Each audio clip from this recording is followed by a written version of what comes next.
What's up, everybody? Welcome into another episode of Bulls Latest. Your host, Matt Johnson here. Let's kick off today's show by taking a look at a deal the Bulls got done with point guard Trey Jones yesterday. He will return to the Bulls on a 3-year, $24 million extension. I love this move. I know I pushed and advocated for him to be brought back by the Chicago regime. I think he fits in nicely and showed a lot of promise after the Zach LaVine trade that brought him over as part of that deal last year. He did average 11.5 points a game to go along with 4.5 assists per game while shooting 57.2% from the field before a sprained left foot ultimately ended his season towards the end of March there. He quickly excelled in the 18 games with the Bulls last year. I like the promise that he showed. This deal is a very friendly one for the Bulls as well. At 25 years old, this gives the Bulls some flexibility moving into next summer in terms of the cap space and the financial flexibility of it. One note to watch on that deal to go along with that is how the Bulls structure this, how they're going to structure it. It will have a lot to say in terms of what they can do moving forward, barring a max deal from Josh Giddey. Chicago really isn't close to the luxury tax this season and has a cap space. They have aspirations for the cap space moving into next summer there. And I think for this Bulls team at this junction, it's all about flexibility and the different options that they could have, especially in the mode that they're in, and they don't really have a set core. I think freeing up as much money as possible makes a ton of sense there. This Trey Jones deal allows them to do that.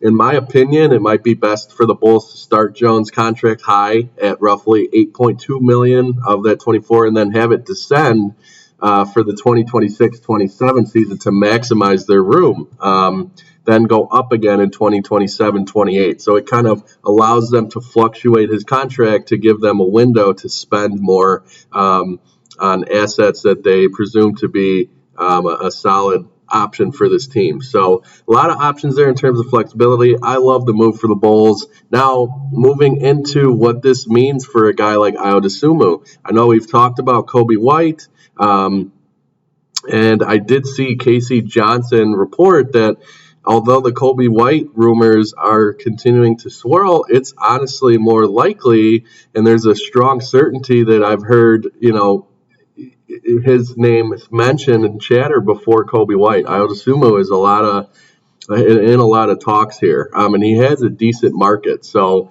that's not to say that Coby White will be dealt.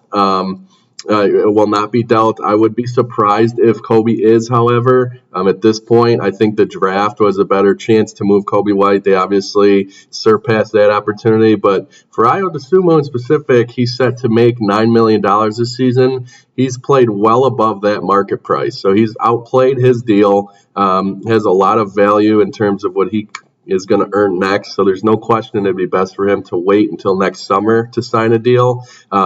However, the last thing Chicago wants to do is lose out on either one of those talented guards for nothing in return once again. And this has been a problem with this regime. They've run into this standstill many, many times with a lot of their assets, most recently being Lonzo Ball. I think they could have gotten that first-round pick for him last year. I do like Okoro, looking more and more at that deal, what he brings on the defensive side. He will be a huge upgrade on that end of the floor.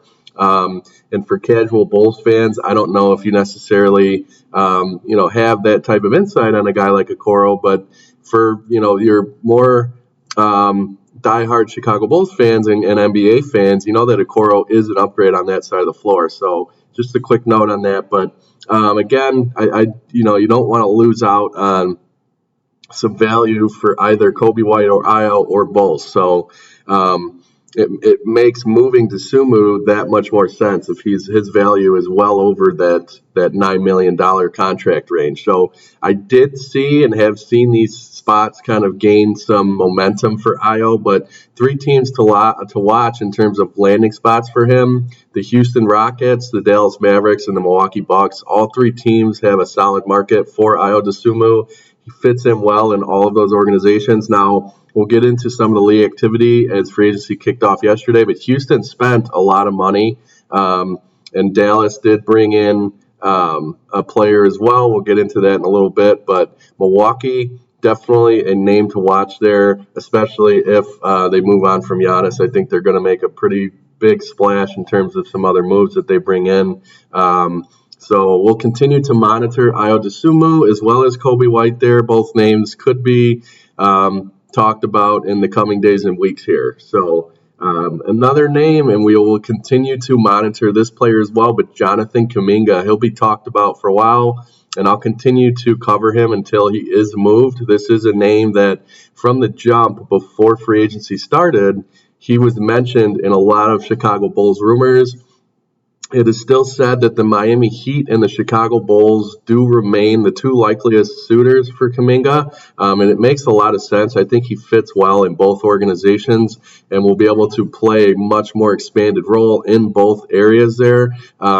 Despite a few conversations between the two sides in Golden State, the Warriors have, generated no real traction toward a deal with the restricted free agent. They will obviously have the last say, given that Kuminga is restricted, but Kuminga himself is reportedly looking to move on from Golden State in hopes of finding a bigger role, which makes a lot of sense. I think he's a player with a ton of talent there, and he can really blossom into a good young player on an organization that'll use him more. So we'll continue to monitor Nikola Vucevic.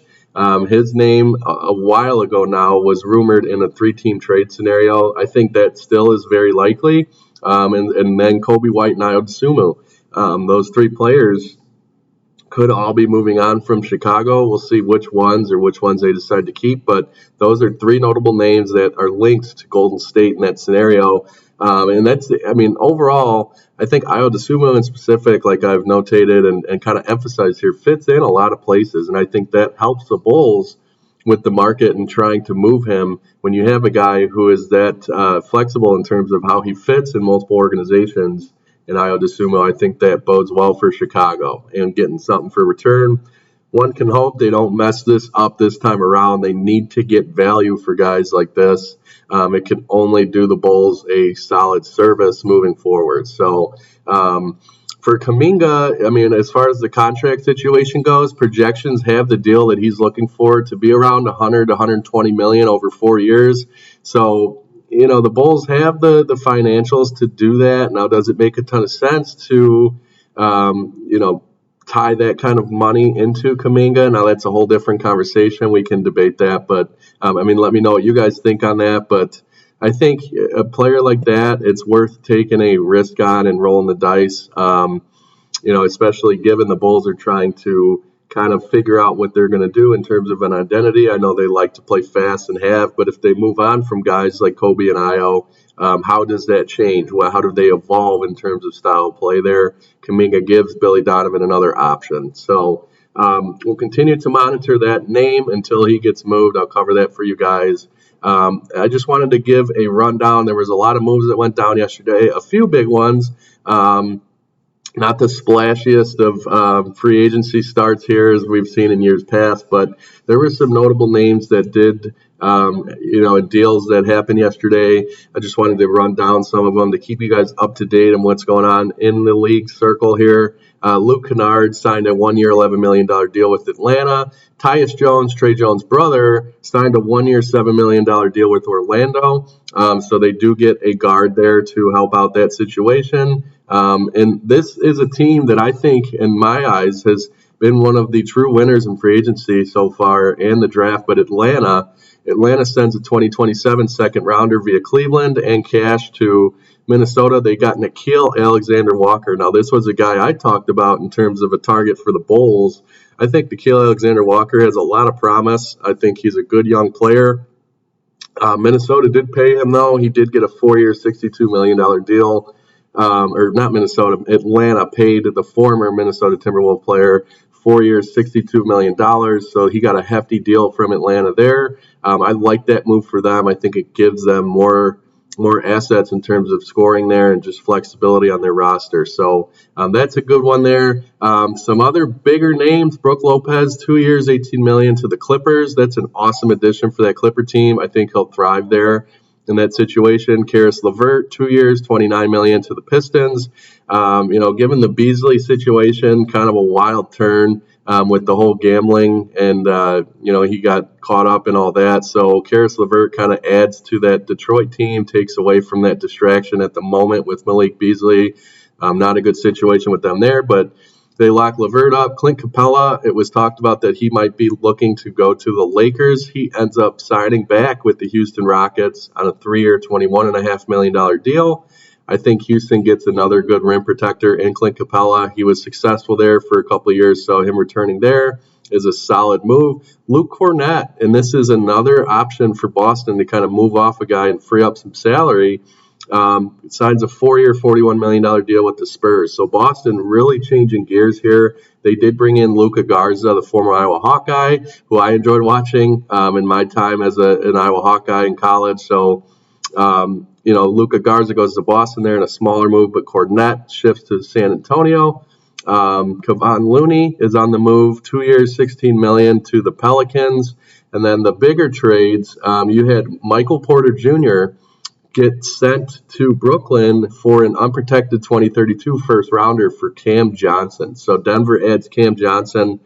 I love this move for Denver. I think Cam Johnson's a baller. I think it adds to an already strong situation there in Denver. That's one of the highlights of yesterday. And MPJ kind of moves on from, it's a situation that saw its ups and downs for him in Denver. So I think Cam Johnson, one of those real winners. D'Angelo Russell, a guy I talked about earlier, he signs a 2-year, $13 million deal with Dallas. Dallas continues to fill the void that Kyrie being hurt is going to leave, so very smart of them there. And then Dorian Finney-Smith did receive a 4-year, $53 million deal with the Rockets as well. So given Ayo talks with them being interested in him, I think them unloading some money on Finney-Smith as well as Capella there, Houston is less and less likely of a destination for a guy like Ayo Dosunmu. Jaren Jackson gets a supermax, 5 years, $240 million. After they moved on from Bane, it may look like they would rebuild.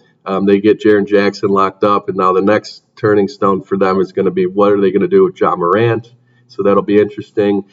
So those are some notable moves, and then just overall, a quick note on the salary cap for the NBA moving forward. The salary cap is going to rise to 10% there, reading at $154.6 million in 2025-26. So the salary cap is moving up. You're going to see these contracts continue to flow in. A lot of money being spent on these athletes, and rightfully so. There's a lot of talent in the NBA there. So overall, not too many big moves for the Bulls. I don't expect them to have a ton of activity moving forward in terms of splash moves. The splashes are going to come in guys that are already on the team moving elsewhere, like Kobe White and Ayo Dosunmu and Vucevic.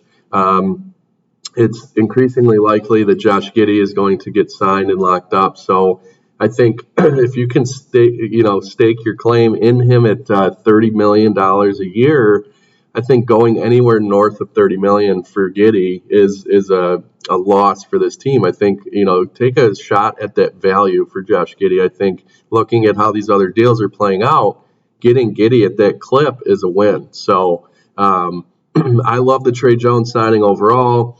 Excited to see what he continues to bring to this team. I just like how it frees up the flexibility again for the Bulls moving forward. So again, want to thank you guys for joining me on another episode of Bulls Latest. We'll continue to monitor the chaos that is going down in free agency. I know not a ton of moves going, to big-time players. LeBron James did sign his deal there to come back, and he brought his option up there. James Harden staying with the Clippers. So those are some of the big names that we've seen involved in rumors of the past years in the free agency market. But I'll continue to look at all this stuff for you guys and report on it for you and keep you up to date. Let me know what you want to see with Ayo Dosunmu and Kobe White. I know a lot of you have expressed your interest in keeping Kobe White in Chicago. I don't hate that. I think he's a very talented player.